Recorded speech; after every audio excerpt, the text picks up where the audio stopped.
Hey guys, I want to share with you how to build or how I've built a personal AI assistant. I think it's a very useful thing and it's super easy to build. So first of all, I'll just show you a little demo, like what do I call a AI personal assistant. So basically an AI personal assistant is some bot. I am using Telegram that I can message, that I can send a voice note. That's very convenient. That basically can do some tasks on your behalf. That's a general concept of an AI agent, right? So basically, an AI that can do some things. It can be various things. Create a Google Doc document, write an email, create some kind of task, perform like write some stuff down into a Google Sheet. It's really right, like sky is the limit here and your creativity. So let's just show a little demo, right? Here I have my bot. Let's just do some voice command, right? Hey bots, can you please create a Google Calendar event that will start in an hour? It will be the duration will be 35 minutes. Just call it the test event. All right, let's go. I've sent the voice note. This is the transcription just for the ease of debugging. All right, let's go to Google Calendar. Okay, here it is. Okay, it messed up the time zones, I think. Anyways, you see the general concept. Now I'm going to show how I've built this. So really the easiest platform that I've found, or the easiest framework to build AI agents, is called N8N. And why I'm using it is basically you can create AI agents for very, very cheaply. And not only AI agents, by the way, all kinds of automations, but I'm primarily using for AI agents. Now, there's other platforms, for example, make.com is a prominent competitor. Why I'm choosing N8N is because there is a self-hosted version. Basically, what that means is you can get yourself your own server, as I did. As you can see, this is not N8N, this is my own server. And basically, the server costs me like, I think something around like 10 euros a month. And I can basically have no limitations. Whereas if you use the normal N8N version, you would pay, like basically there's limits, there's plans, there's limits of how many scenarios you can run, there's limits of like execution time. Here I have basically zero limits for just $10 a month. So this is very cheap. This is very cheap. And that's why I'm using N8N. So basically everything revolves around this one node, which is called AI agent. You can find it here if you go to advanced AI and you go here, AI agent. So basically, how does this node work? This node has an input. You can either specify it here or you can use the chat input field from the previous node in N8N. You have the prompt. And what makes it interesting, first of all, you can choose the model, right? So you kind of have those little circles on the canvas connected to this AI agent block. First of all, you need to specify the chat model.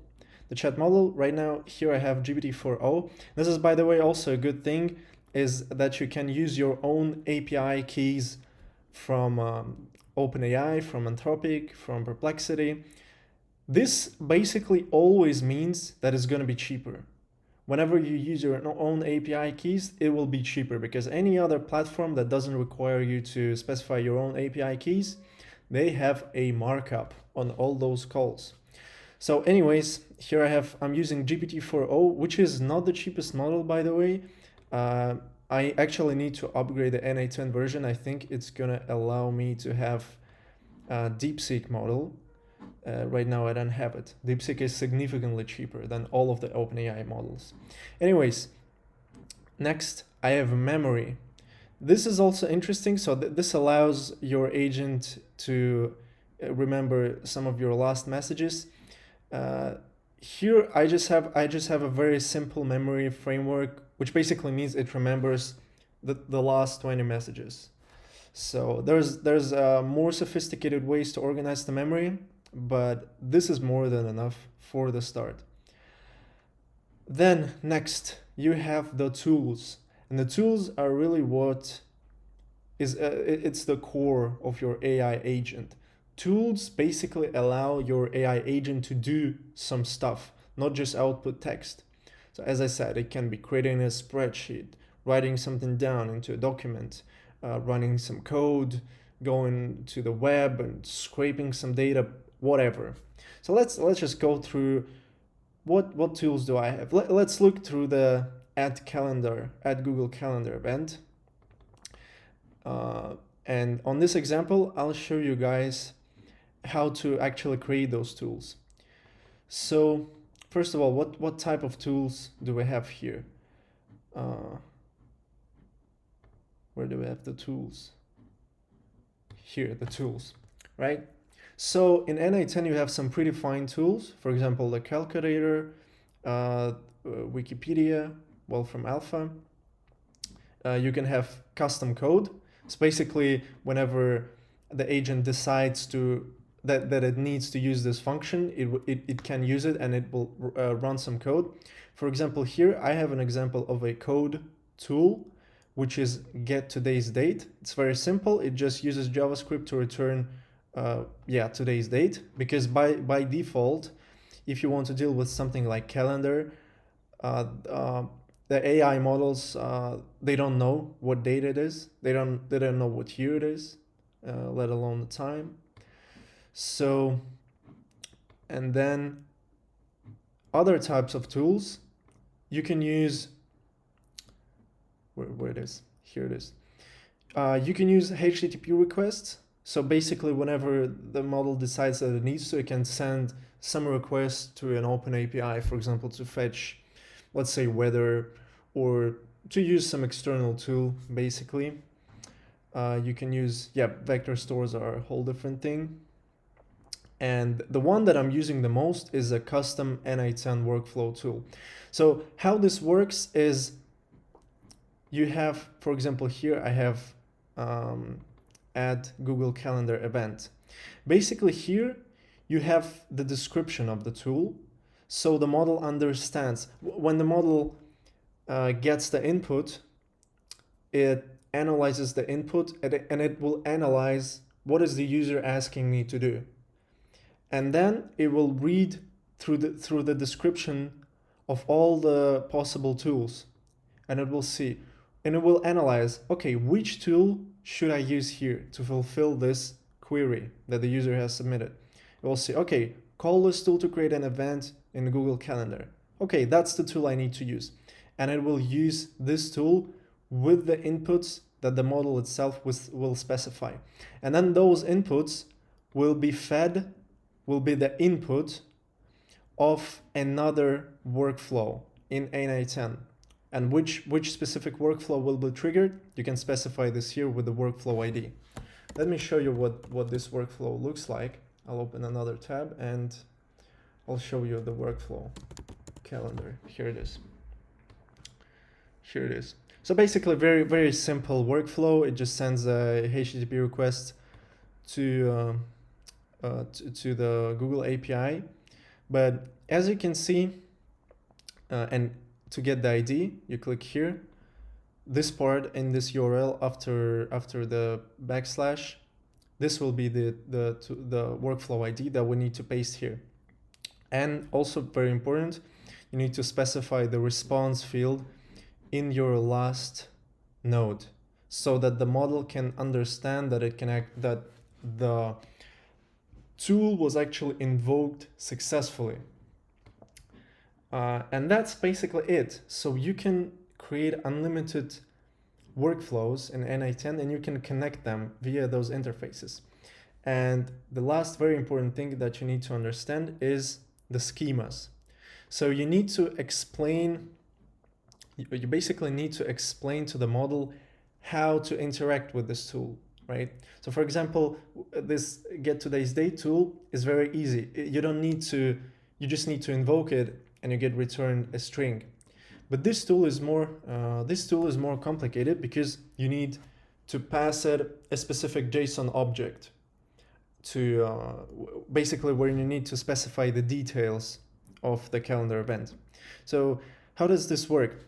There's multiple ways to specify the schema, but all of them are actually pretty unstable. So the best way that I found is with this trigger. You need to turn the switch on, which says specify input schema. You choose here, generate from JSON example.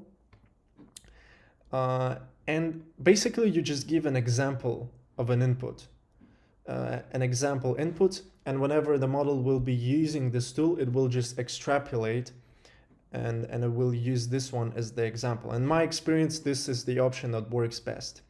So this is just an example input, right? Event name, meeting with John, start date, ISO string, another ISO string, location, doesn't have to be specified, and description, right? Here I just said optional description. And so basically whenever this tool will be called, the model will use this, the model will be using an object of the same shape, and this will make the whole thing work. Whenever you check the logs, you can click here on this AI agent node, and you have a very convenient thing here. You can check the logs, and you can check and you can see what actually happened, and how the model interacted with the tools that you've specified.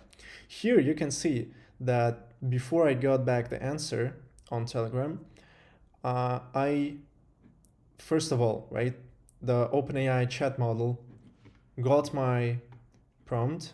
Here's my prompt. Hey bot, can you please create a Google Calendar event, blah, blah, blah.